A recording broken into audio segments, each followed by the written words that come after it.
Shalom, saudara yang terkasih dalam Tuhan Yesus Kristus. Selamat pagi, kembali kita bertemu di channel Robert B. di Minute with God. Pada kesempatan pagi yang indah ini, mari kita luangkan waktu sejenak untuk mendengarkan firman Tuhan. Firman Tuhan pada pagi hari ini, saya beri tema, tetapi jalan orang benar kian terang, kian bertambah terang. Ya, jalan orang benar kian bertambah terang. Firman itu terambil dalam Amsal 4 ayat 18. Saya boleh bacakan ya. Tetapi jalan orang benar itu seperti cahaya fajar yang kian bertambah terang sampai rembang tengah hari. Wah, luar biasa saudara. Jalan orang benar itu semakin terang hingga rembang tengah hari. Oh, baik. Mari kita mulai firman Tuhan pada pagi hari ini. Ya, kalau saudara tahu, jalan kehidupan kita ini panjang, melelahkan saudara. Jalan kehidupan ini begitu panjang dan melelahkan. Sehingga jika kita terjebak di dalam area yang gelap, apa yang akan terjadi saudara? Apa yang akan terjadi? Tentu beberapa hal bisa terjadi. Pertama, terngantuk dan jatuh ke dalam lubang. Kedua, salah arah, salah tujuan, sehingga bahkan tidak bisa selamat saudara-saudara. Kemudian apalagi? Dalam kegelapan itu yang ada hanya apa saudara? Hanya ketakutan dan kematian rohani. Itu yang terjadi saudara. Jika saudara selalu berada di dalam area, berjalan di dalam area kegelapan, maka hal-hal tersebutlah saudara konsekuensi dari langkah yang saudara ambil. Oleh karena itu saudara, betapa pentingnya yang namanya terang ini saudara. Betapa sangat pentingnya yang namanya terang ini. Oleh karena itu, Allah menciptakan terang itu pada hari pertama. Kalau saudara baca di dalam Kejadian 1 ayat 3, saudara bisa di situ melihat, berfirmanlah Allah, jadilah terang. Lalu terang itu jadi. And God said, let there be light. God said, and there be light. And there was light.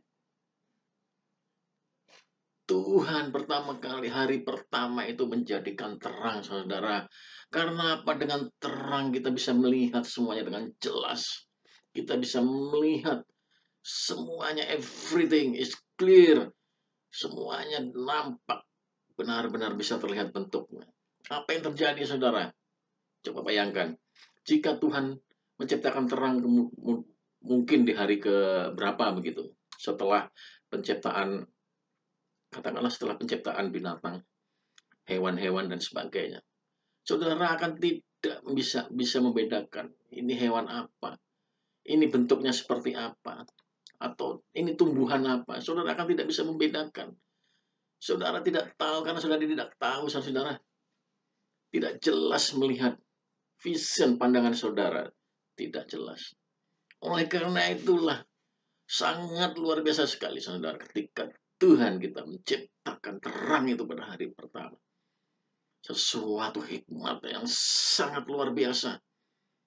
Terang diciptakan hari pertama agar semuanya jelas dipisahkan. Yang terang dan yang gelap. Begitu saudara yang terkasih dalam Tuhan Yesus Kristus. Itulah betapa pentingnya terang. Sehingga kita semuanya dapat melihat dengan jelas.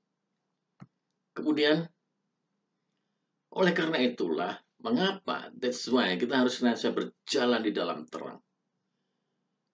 Karena tadi saudara, agar kita tidak jatuh ke dalam lubang, agar kita tidak terantuk.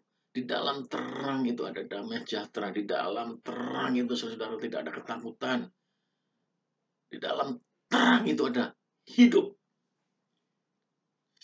Haleluya. Di dalam terang itu ada hidup. Haleluya. Nah, masalahnya di manakah kita mendapatkan sumber terang? Kalau kita mau berjalan di dalam terang, otomatis kita harus bisa mendapatkan namanya sumber terang, saudara. Amin. Nah, siapakah sumber terang hidup kita itu? Matahari, bulan? No, saudara. Itu ciptaan Tuhan. Itu hanya sumber terang sementara, sumber terang yang abadi, sumber terang yang kekal itu ada di, mari kita baca di dalam Mazmur 27 ayat 1. Saya akan bacakan ya. Dari Daud, Mazmur 27 ayat 1. Tuhan adalah terangku. Jadi siapa yang jadi terang kita? Terang kita yang abadi, terang kita yang sempurna. Tuhan, saudara, Allah kita yang jadi terang itu. Itulah yang menerangi hidup kita, menerangi langkah kita, sehingga kita tidak sampai jatuh di dalam namanya lubang yang mencelakakan. Haleluya, saudara. Dialah terang kita. Kemudian di dalam Yohanes 11 ayat 4, saudara. Di dalam Yohanes 11 ayat 4 saya bacakan. Di dalam dia itu siapa? Dia itu adalah Yesus. Di dalam Yesus ada hidup, dan hidup itu adalah terang manusia. Jadi dalam Yesus, di dalam Tuhan. Oleh karena itu Yesus itu adalah Allah. Karena dalam dia ada terang, ada hidup yang kekal, saudara. Saya boleh katakan tadi, saudara, di dalam terang ada hidup. Kalau di dalam kegelapan, yang ada hanya kematian. Tapi di dalam dia ada hidup. Di dalam terang ada hidup. Dan hidup itu adalah terang manusia. Oh, luar biasa, saudara yang terkasih dalam Tuhan Yesus Kristus. Begitulah, saudara. Jadi kalau kita mau berjalan di dalam terang, senantiasa berjalan dalam terang, maka kita harus berada dekat dengan namanya sumber terang. Yaitu dekat dengan Allah kita. Dekat dengan Yesus Tuhan kita. Amin. Nah, oleh karena itu, kembali lagi kepada firman Tuhan tadi. Jalan orang benar kian bertambah terang. Ada beberapa poin, ada 2 poin.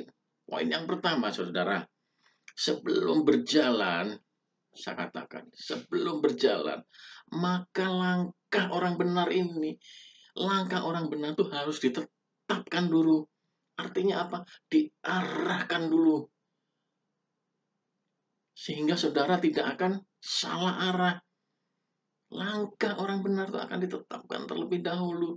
Sama seperti seorang yang sedang memanah, saudara. Dia akan tetapkan itu arah panah kepada sasarannya. Walaupun mungkin agak meleset kanan kiri sedikit oleh karena ada angin dan sebagainya. Tetapi harus diarahkan. Apa yang terjadi jika dia melepaskan panah sembarangan? Tidak akan sampai kepada sasaran, saudara. Paham, saudara? Mengerti, saudara? Jadi sebelum berjalan, maka langkah kita itu harus ditetapkan dulu, diarahkan oleh Tuhan dulu. Agar tidak salah arah dan tepat pada sesuai dengan tujuan yang diharapkan. Itu poin yang pertama, harus ditetapkan. Walaupun saya sudah katakan ya, di dalam terang, kita juga bisa jatuh, saudara. Bisa. Mungkin oleh karena kita tidak waspada, kita teledor, kita salah ambil keputusan. Karena kita semua diberi free will, kehendak bebas. Sehingga walaupun Tuhan sudah tetapkan, terkadang-kadang keputusan kita itu bisa salah. Kita bisa salah di dalam langkah. Tapi satu hal saya mau kasih tahu. Kita bisa jatuh. Tetapi tidak sampai tergeletak. Haleluya. Amin. Amin, saudara. Di dalam terang kita bisa jatuh. Tapi karena kita bisa melihat keadaan sekeliling. Kita bisa melihat di mana kita berada. Kita tidak sampai tergeletak. Tidak sampai masuk ke dalam lubang. Oleh karena itu, saudara, dalam kehidupan ini tidak ada mungkin kita yang sempurna. Kita bisa salah langkah. Kita bisa salah ambil keputusan, saudara. Sehingga mungkin saat ini kita hanya bisa menyesali hidup kita seperti saat ini. Waktu tidak bisa diputar, saudara. Seandainya waktu bisa kembali, mungkin semua dari kita akan memperbaiki langkah kita dari awal, step by step, bersama Tuhan. Biar diatur oleh Tuhan. Tapi oleh karena banyak hal yang terjadi dalam selama perjalanan ini. Sehingga kita pun jatuh bangun. Jatuh bangun, saudara. Di dalam Mazmur, itu sudah jelas dikatakan. Mazmur 37 ayat 23 sampai 24. Tuhan menetapkan langkah-langkah orang yang berkenan kepadanya. Apabila ia jatuh, tidak sampai tergeletak. Sebab apa? Tuhan menopang tangannya. Tangan kita ditopang, saudara. Sehingga begitu jatuh, kita bisa bangkit kembali. Kita bisa bangkit kembali. Kita bisa bangkit kembali. Amin. Itulah, saudara, nikmatnya hidup di dalam Tuhan. Jatuh bangun bisa terjadi. Tetapi Tuhan selalu menopang tangannya. Tapi jelas lagi, saudara, saya boleh katakan, jatuh itu adalah bagian dari sebuah perjalanan panjang. Kalau saudara tidak berjalan, saudara tidak akan pernah jatuh. Betul? Betul apa betul? Jadi jatuh adalah bagian dari sebuah perjalanan panjang ini, saudara-saudara. Oleh karena itu, maka yang harus kita jaga adalah apa? Kewaspadaan kita. Kita harus lebih waspada. Dan terus belajar dari kejatuhan kita sebelumnya. Tidak ada kuda yang bisa terperosok ke dalam lubang kedua kali. Lubang yang sama, saudara. Kita bisa jatuh. Mungkin dalam lubang yang lain, saudara. Masalah yang lain. Persoalan yang lain. Mungkin kita bisa jatuh, saudara. Tapi disitulah kita harus terus belajar. Jangan sampai kita jatuh ke dalam lubang yang sama. Kalau saudara jatuh ke dalam lubang yang sama, itu artinya saudara. Saudara mungkin lebih daripada keledai. Maaf ini. Oleh karena itu kita harus introspeksi. Begitu kita jatuh, kita bangun, kita belajar mengapa kita jatuh.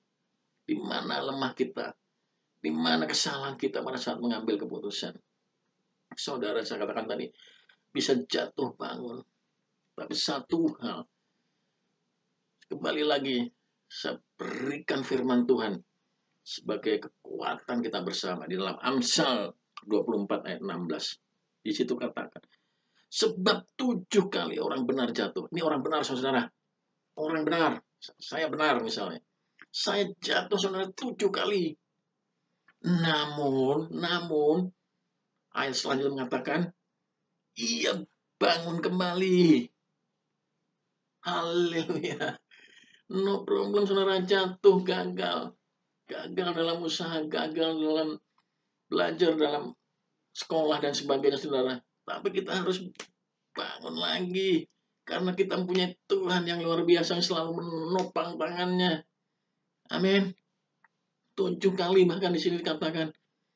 Kurang apa, saudara? Orang benar pun bisa jatuh. Saudara ingat Daud. Daud pun bisa jatuh, bisa gagal.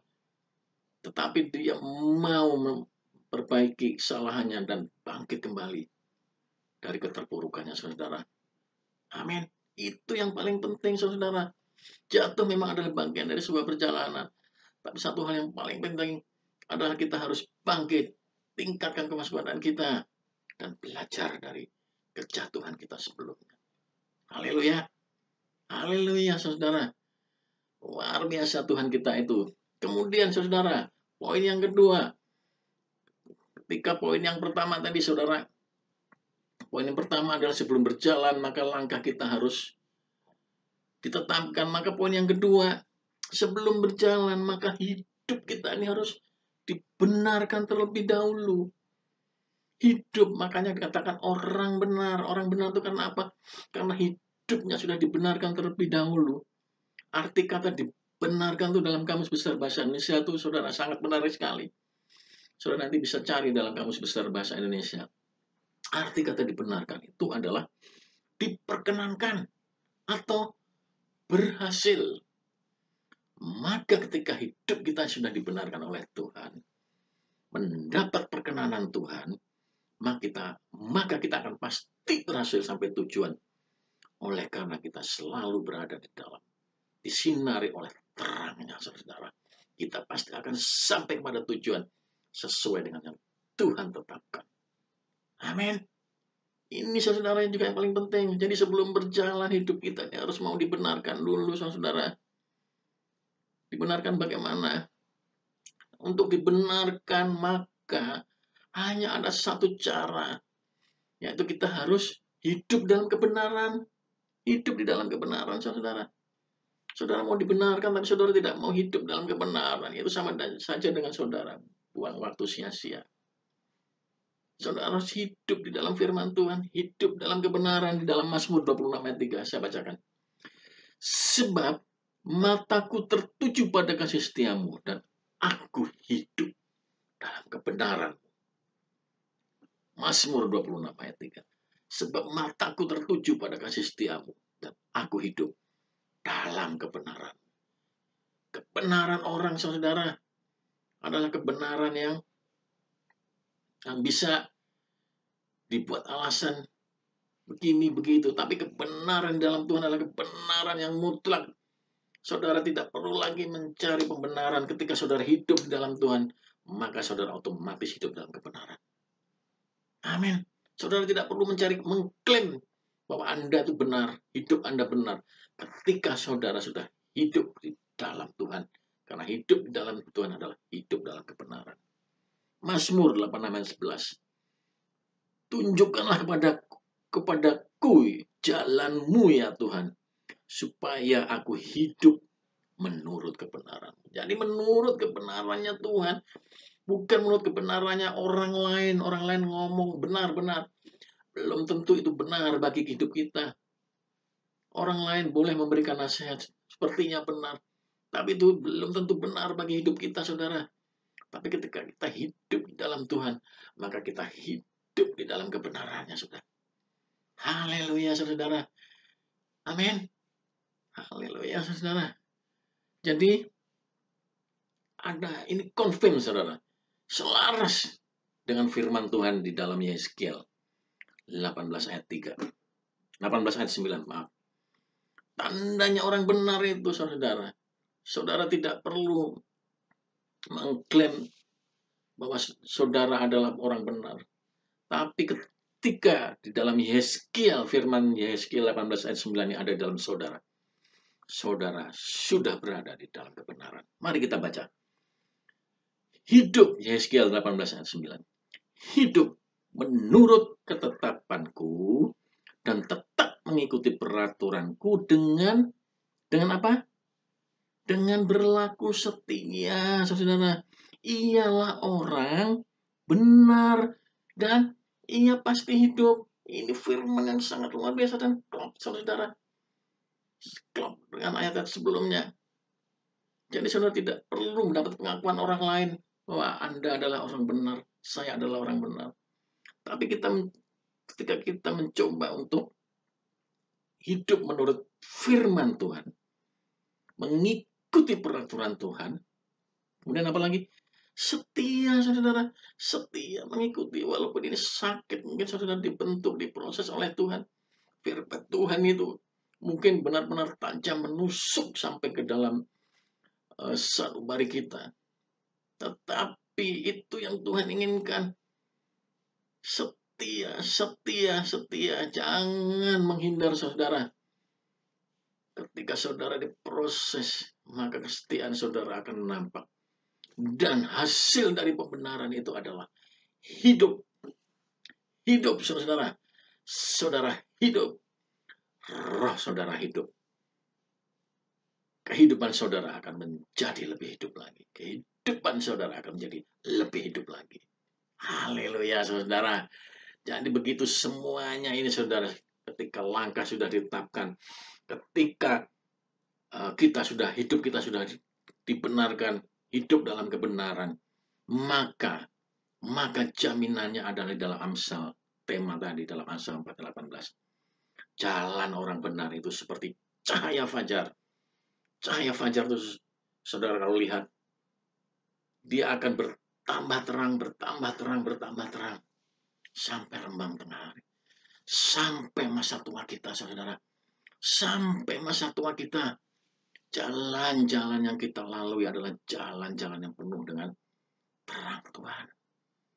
Bisa dinikmati. Bisa dilihat orang, saudara. Haleluya. Haleluya. Amin. Jalan orang benar. Kian terang, bertambah terang. Hingga rembang tengah hari. Hingga rembang tengah hari. Hingga senja, saudara. Hingga senja. Semakin terang. Semakin terang. Haleluya, saudara. Inilah firman Tuhan pada pagi hari ini. Kiranya firman ini dapat memberkati kita semua. Shalom. Tuhan memberkati.